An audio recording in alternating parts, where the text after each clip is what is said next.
안녕하세요. 홍프로 스포츠입니다. 적중하신 가족방분들 모두 축하드립니다. 홍프로 가족방에서 모든 경기, 언오버 및 핸디캡, 최종 조합 공유해드리고 있습니다. 적중률 높은 홍프로 가족방은 고정 댓글에 있는 링크로 문의해 주시기 바랍니다. 5월 18일 일본 축구 7경기 분석 시작하겠습니다. 첫 번째로 야마가타 대 아키타 경기 알아보겠습니다. 먼저 야마가타는 상대도 높은 라인을 유지하고 맞불을 놓는 전력이라는 것을 감안한다면 다카하시와 제인 등을 앞세워 지공으로 짧게 주고받고 들어가는 패스워크를 통해 득점을 만들어 볼만할 것이다. 다만 야마가타의 경우에도 높은 라인을 유지하다 보니 3-4선에서 볼이 빼앗길 경우 그대로 실점을 허용하는 경우가 있던 만큼 이번 경기에서도 실점 가능성 또한 열어둬야 할 것이다. 이어서 아키타는 하이프레이스로 상대를 공략하는 팀이다. 야마가타의 지공에 응수 가능한 운영 방침이라고 봐도 좋을 것인데 코야와 카즈야, 류지 등을 활용해 상대 배후 공간으로 빠져나가며 공격하는 대응 가능성을 보고 있다. 다만 강도 높은 전방 압박을 지속적으로 펼치다 보니 후반전에 힘이 떨어져 실점을 허용하는 경우가 잦다는 점은 불안 요소다. 상대도 나쁘지 않은 수준의 화력을 갖춘 전력이기에 실점 가능성 또한 열어두는 편이 좋을 것이다. 양측 모두의 득점 가능성을 열어두는 건 맞겠지만 이들이 보여주는 1-2선의 단기 득점 페이스를 고려해 본다면 난전으로 이어질 가능성은 또 낮아 보인다. 아무래도 높은 라인을 유지하는 두 팀의 성향상 실수 한 번에 무너질 가능성이 커 보이는 매치업이다. 접전을 가져갈 가능성이 커 보인다. 무승부를 추천합니다. 두 번째로 군마 대 이와키 경기 알아보겠습니다. 먼저 군마는 20위에 위치해 있다.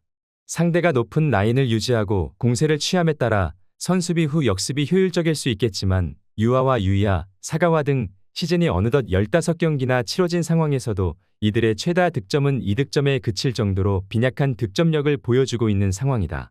제 아무리 이와키가 뒷공간을 비우는 상태가 되더라도 이들의 득점 페이스라면 변변찮은 득점 기회도 잡지 못한 채 패할 가능성이 커 보이는 상황이기도 하다.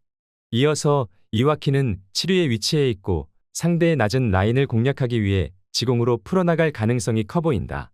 카이나와 고토, 유우와 다이키 등 군마의 1-2선 자원들에 비해 압도적인 화력을 갖추고 있다고 봐도 무방하다. 상대가 무게 중심을 낮추고 밀집 수비를 펼치더라도 어렵지 않게 뚫어낼 수 있을 것으로 예상된다. 아무래도 군마가 역습으로 나서더라도 기회를 노려 마무리를 지을 수 있는 공격수가 미천한 상황이긴 하다.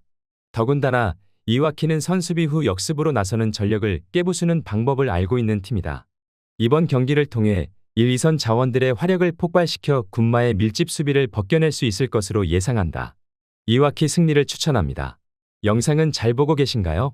핸디, 언오버 및 최종 조합 공유받아 보실 수 있는 가족방 입장 방법 알려드리겠습니다. 첫 번째로 영상 하단에 댓글을 클릭해 주세요. 두 번째로 댓글에 링크를 클릭해 주세요. 마지막으로 채팅 참여하기 후 메시지 주시고 답장 기다려 주시면 됩니다. 나가기 하시면 가족방 입장 시켜드릴 수 없습니다. 언제든 편하게 문의 주시기 바랍니다. 세 번째로 요코하마 FC 대 시미즈 경기 알아보겠습니다. 먼저 요코하마는 4위에 위치하고 있으며 지공과 속공을 적절히 혼합한 운영을 자주 사용한다. 특히 측면 활용도가 꽤 높은 편이고 이토와 카플리니, 카다이 등 흘러나온 볼을 곧장 처리해 득점을 하는 능력이 뛰어난 편이다. 시미즈가 높은 라인을 유지하며 극단적으로 공격에 나서는 전력임을 생각해 본다면 어느 정도 득점 가능성을 열어두는 건 좋아 보인다. 다만 상대의 공격 템포가 빠르거나 측면 공격이 강한 전력에 일격을 당하는 경우도 종종 보이기에 시미즈의 화력을 고려해 본다면 꽤 많은 실점 가능성 또한 열어두는 편이 좋을 것이다. 이어서 시미즈는 리그 1위에 위치해 있으며 상대의 약점이라 볼 수 있는 측면을 활용한 공격을 자주 펼치고 있다. 코야와 루카스, 귀사 등 1-2선 패키지 자원들의 단기 득점 페이스도 뛰어난 모습인데 제 아무리 실점을 잘 틀어 막는 요코하마라고 해도 화력을 폭발시켜 꽤 많은 득점을 기록할 가능성도 배제할 수 없을 것이다. 물론 시미즈가 안고 있는 배후 공간에 대한 방비 능력이 떨어진다는 점은 변수로 작용할 수 있을 것이다. 요코하마가 측면 공격이 좋은 시미즈에게 휘둘릴 가능성이 커 보이는 매치업이긴 하다. 시미즈가 조금 더 치고 나갈 수 있는 환경이 조성될 수 있을 것이다. 실점을 허용하더라도 이를 뛰어넘는 득점력으로 결국 시미즈가 승리를 따낼 수 있을 것으로 예상된다. 시미즈 승리를 추천합니다. 네 번째로 도쿠시마 대 구마모토 경기 알아보겠습니다. 먼저 도쿠시마는 밀어붙였던 지공이 서서히 빛을 발하고 있는 상황이다. 다만 다이키와 미사, 스기모토 등 1, 2선 자원의 단기 득점 페이스 자체는 좋은 편은 아니라 부진을 겪고 있는 구마모토를 상대로 대량 득점 승리를 예측하긴 어려워 보인다. 반면 해당 기간 동안 수비 라인의 재정비로 배후 공간의 방비 능력도 꽤 키운 상태다. 더군다나 상대가 후방 빌드업으로 서서히 밀고 올라오는 전력이라는 점에서 1, 2선의 압박으로 실점 상황도 조기에 차단할 수 있을 것으로 보고 있다. 이어서 구마모토는 게이토와 타카야, 치히로 등 제한적인 기회를 살려 득점을 넣고 있는 모습이지만 후방 빌드업을 통해 최전방으로 향하는 공이 극히 드물다. 자연스럽게 1, 2선 자원들의 단기 득점 페이스가 떨어지는 셈이다. 리그 최다 실점 부문 2위에 달할 정도로 심각한 실점 관리 능력을 보여주고 있는 상황인데 아무래도 도쿠시마가 화력이 떨어지는 전력인 건 사실이지만 좋은 흐름을 이어가고 있다는 점은 배제해선 안 될 것으로 보인다.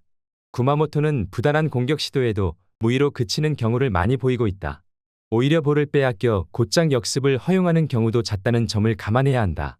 다만 도쿠시마도 득점력 자체가 좋은 전력은 아니라고 해도 다이키와 미사, 스기모토 등을 앞세워 구마모토의 수비진을 넘어설 수 있을 것으로 보인다.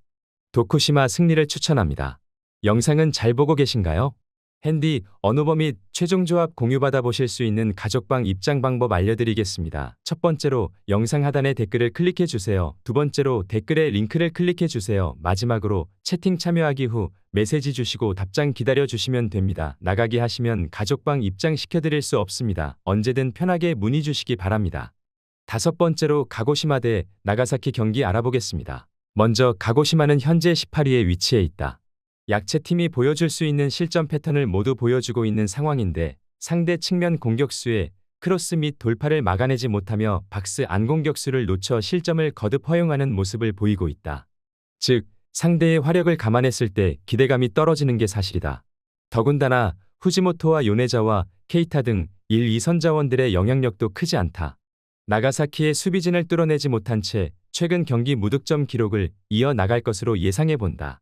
이어서 나가사키는 최근 2경기 무득점 경기를 펼쳤다고 해도 큰 문제가 없을 듯하다.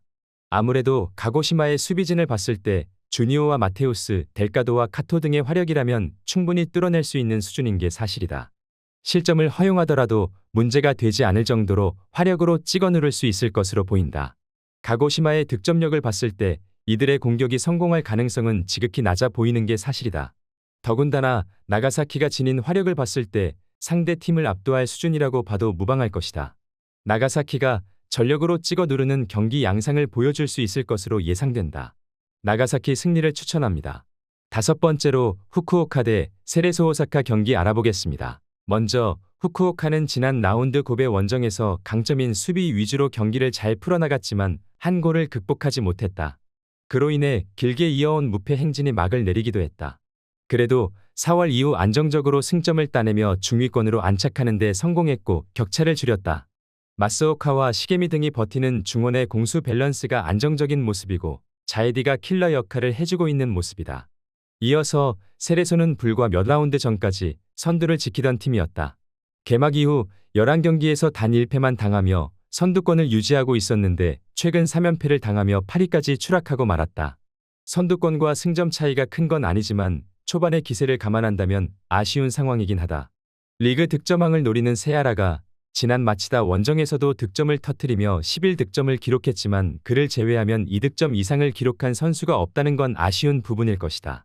후쿠오카는 주중 경기에서 자에디를 교체로 투입하며 어느 정도 로테이션을 가동했고 이 경기에서 자에디가 풀타임을 소화할 수 있을 것이다.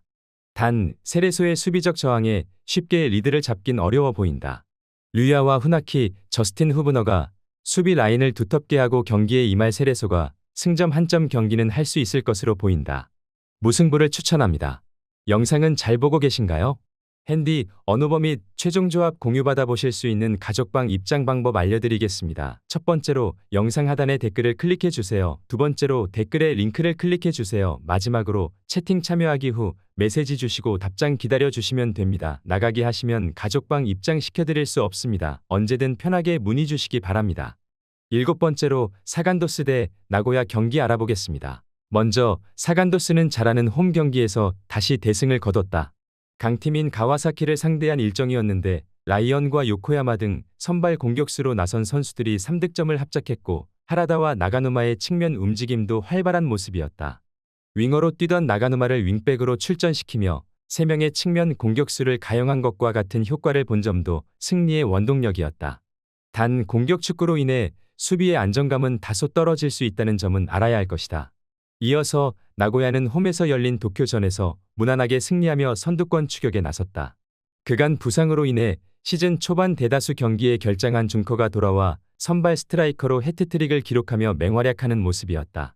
준커의 결장 기간 동안 팀 공격을 책임진 나가이와 모리시마, 패트릭 등의 컨디션도 올라온 상황이기에 이제 마치다와 고베 등을 정조준하고 있는 모습이다. 사간도스가 가시마와 가와사키 등을 상대로 홈에서 4득점 이상을 기록하며 화력을 자랑했지만 시이야시와 이나가키 등이 최종 수비와 간격을 좁히고 경기에 임할 나고야 수비를 쉽게 넘어서긴 어려워 보인다. 탄탄한 수비로 상대의 침투를 저지할 수 있고 준커와 모리시마가 역습으로 승부를 낼 나고야가 유리한 고지에 있다고 본다. 나고야 승리를 추천합니다.